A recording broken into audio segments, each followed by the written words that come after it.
কারচুপি হয়েছে, সেই নির্বাচনেও কারচুপি হয়েছে, না হলে আমরা বিপুল ভোটে ধানের শীষ সেখান থেকে জয়লাভ করতো। 2014 সালে বিনা ভোটের নির্বাচন হয়েছে, যেখানে আমরা ভোট কেন্দ্রে কুকুর বিড়াল বসে থাকতে দেখছি।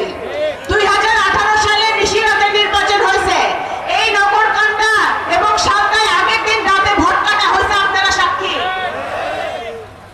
এই 7ই জানুয়ারি নির্বাচন আমিন নির্বাচন, আওয়ামী লীগ দাঁড়াইছে, সেই নির্বাচনেও কেউ ভোট দিতে যায় নাই, গেছে। আজকে এই যে আমাদের যুবক ভাইরা বোনরা এখন পর্যন্ত তারা বাংলাদেশের মাটিতে একটা সুষ্ঠু ভোট দিতে পারে নাই। আওয়ামী লীগ অনেক অত্যাচার করছে, শেখ হাসিনা অনেক অত্যাচার করছে।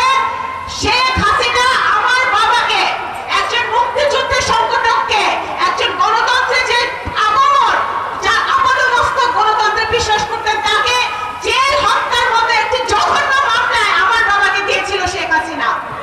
সঠিক প্যাড আর সঠিক তথ্য দিয়ে কেশু সামলে নিব এক হয়ে। Mona Lisa sanitary napkin. জেল হত্যা মামলায় আমার বাবা দিনের পর দিন জেল খেটেছে। উনি যখন বের হয়েছে জেল থেকে, উনি জেলে থেকে নির্বাচন, ধানের শীষে নির্বাচন করে নির্বাচনে জয় লাভ করে উনি জেল থেকে বেরিয়েছে। আপনারা আমার বাবার জন্য কাজ করেছেন যখন আমার বাবা জেলে ছিল, আপনারা জানেন। জেল থেকে বের হওয়ার পরে আমার বাবার একটা চরম ভাবে ওনার হার্ট অ্যাটাক হয়, যে ওনাকে এয়ার অ্যাম্বুলেন্সে করে বিদেশে নিয়ে যেতে হয়। কারণ এই যে এতগুলো বছর শেখ হাসিনা তাকে একটা মিথ্যা মামলা, ষড়যন্ত্রমূলক মামলা, একটা জঘন্য মামলায় জেল খাটালো, সেই কারণে আমার বাবা আরো অসুস্থ হয়ে গিয়েছিল। এইভাবে উনি দেশনেত্রী বেগম খালেদা জিয়াকে একটি মিথ্যা মামলায় জেল খাটিয়েছেন। উনি জনাব তারেক রহমানকে একের পর এক মিথ্যা মামলা দিয়ে উনি দেশের বাইরে রেখেছেন। উনি বাংলাদেশের হাজার হাজার বিএনপি নেতা কর্মীকে আওয়ামী লীগ জেল খাটিয়ে, আমার মঞ্চে যারা বসে আছে, আমার সামনে যারা বসে আছেন, আপনাদের বেশিরভাগের মাথায় কিন্তু মিথ্যা মামলা ছিল না? এখনো আপনাদের কোর্টের বারান্দায় যেতে হয়, কোর্টে যেতে হয় মামলার জন্য।